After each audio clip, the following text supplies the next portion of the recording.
really, before I get into the game, just really hope that their player, their corner that was injured, everything's okay with him. Talked to Sam immediately after, and he was moving. So, um, really, kind of more important than all of this. So, prayers out to him. I thought that, our guys finished the game really well. Wasn't perfect, wasn't pretty a lot of times defensively. But, in the 72nd defensive play, we made the first turnover. And great play by TJ to get it out. And at the end of the day, just kept kind of saying on the headset, bend, don't break, bend, don't break. We got to make a turnover, and our guys did. So huge there. And then, you got to make a first down there too. So you got to, in the game, I don't care where you play, especially the SEC, man, you got to not give it back to them.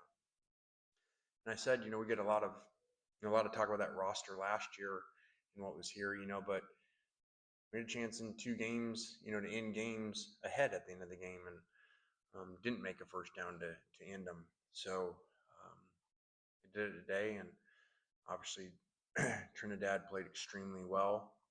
Austin came in, made a huge touchdown throw. Unfortunately, I think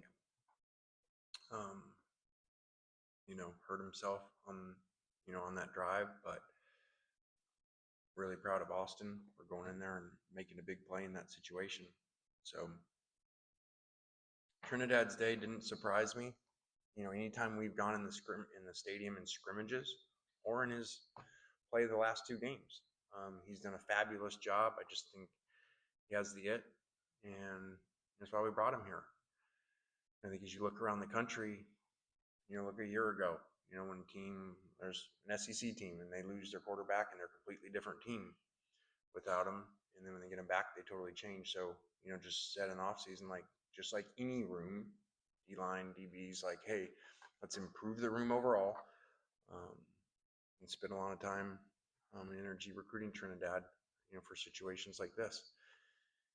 And Kyle just said he played in front of more fans today than he did in his entire career combined. So, says a lot about him that he didn't rattle, and he took care of the ball. A lot of times quarterbacks don't care their age. When they finally start, number one issue is taking care of the ball, and he did a great job of that, and we needed all that today, obviously, with the way that we played defensively. Questions? Start over here, Tyler. What kind of led to that resurgence defensively in the second half? Pete does a great job at halftime. I actually said it in the halftime interview on TV. Overtime here, we've done a great job, just like last week, of halftime adjustments on things and defensively. And so I really had a lot of confidence that he'd figure something out, because it didn't work in the first half. And we obviously couldn't figure out the quarterback and him pulling and stopping him. So again, Coach Petrino does a great job too. They get paid a lot of money to coach over there as well, and it's always done a good job of scheming people. And so, really proud of how we made adjustments and limited them in the second half. Really to the 1 touchdown. We obviously Austin came in for that 1 drive, but what nature of that right call tonight? Austin available? Obviously Austin was available to play, just like the report, and he played. Just a lot went into it, just taking a lot of information in and making that decision, really late. I just thought schematically there was a lot of things against them that we should run that were quarterback runs or where he had reads, and Austin, that was not going to, I didn't really want to play Austin in that situation and get him, hurt worse running him. So then he came in and we had to check to a run on a play. He made the big first down. And I think re-aggravated it. So Austin's going to be a great player, and he has done great things for us. And so I just had to make a decision today and go with Trinidad. it worked. It's easier to answer the question when it worked. Said just a little bit ago, Trinidad has it. Would you just mind explaining that a little more? What's having it comprised of? Yeah, that's kind of $1 million question. What it's comprised of, just why it's called it. It's just a factor, and we saw it obviously on his game tape, and then we saw it in scrimmages when we went in the stadium. And even as he was learning the offense and didn't know everything, he just found a way to, kind of have some magic about him. And so he did it today. And the most thing I'm proud of is the way he took care of the ball in the game. Take a question up top. Lane, Trinidad is not really like an unconventional transfer. D2 now here, play like you said in front of more fans than he's ever played in front of. What can you say about maybe his journey to tonight's win? Yeah, I think first off on that note, credit to our personnel department and Billy Glasscock, our GM. How we structure that, because it's hard to find people in D2. So we scour a lot of players, a lot of different things, and just like the NFL does the draft, that's how we do it here. And Deuce is a really good example. Wake Forest, he didn't have really big numbers there, and found him, and now he's done some great things for us. So it's just a lot of research that goes into it in off season. It's how college football has changed, in my opinion, and should be run more like an NFL department. That's why we put resources, which Keith's allowed us to, in our personnel department like an NFL system. So some people might not think that's a big deal, or why are you spending money in your personnel department? We have NFL people in there. Well, you liked it when guys are making those plays at the end of the game. So job for those guys. Back down here. I'm sure there'll be a lot of comparisons today of Chambliss. Anybody that you coached maybe compared to like a Blake Sims that Yeah. plays in your offense? Yeah, they just said that on the radio. There's a lot, same jersey number. There's a lot of Blake Sims in there. The quick feet, similar body structure and size, and the ability to release the ball really well for not a really tall guy and find windows.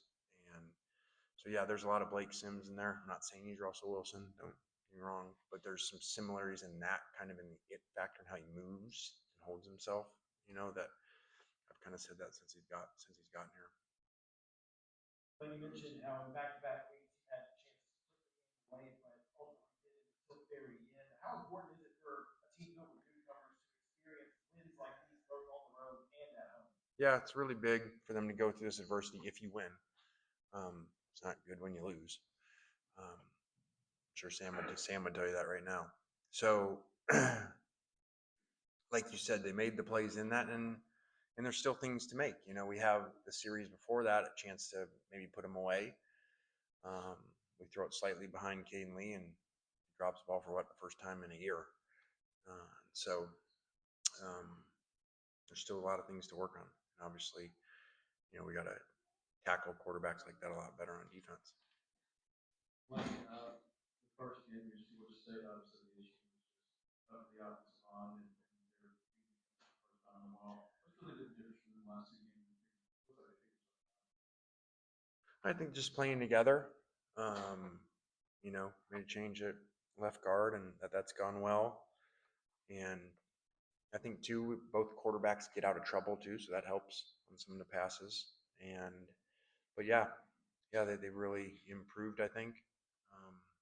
And we needed it today because it was just one of those days, and those games are going to happen. They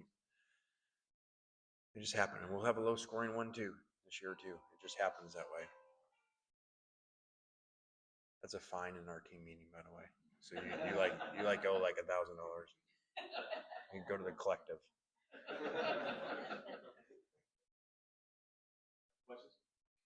Lane, I'm a little off topic. I was going to ask it at the end after some of the important questions, but last night I was kind of got a lot of attention for some of this play. Just that's that, but for you to be able to kind of see it and playing as close this year to you, what does that mean to you? Yeah, I mean, not kind of use this platform personal, but that was really cool.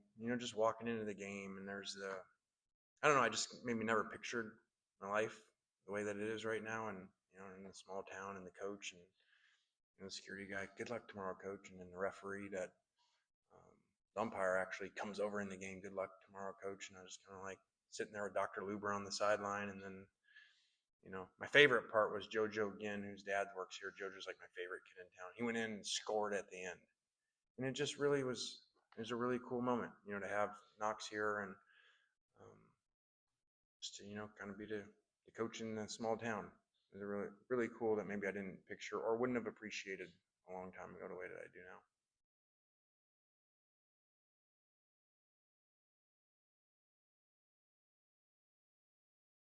I'm not sure how much of a chance you got to talk to him, but how did Austin maybe handle tonight?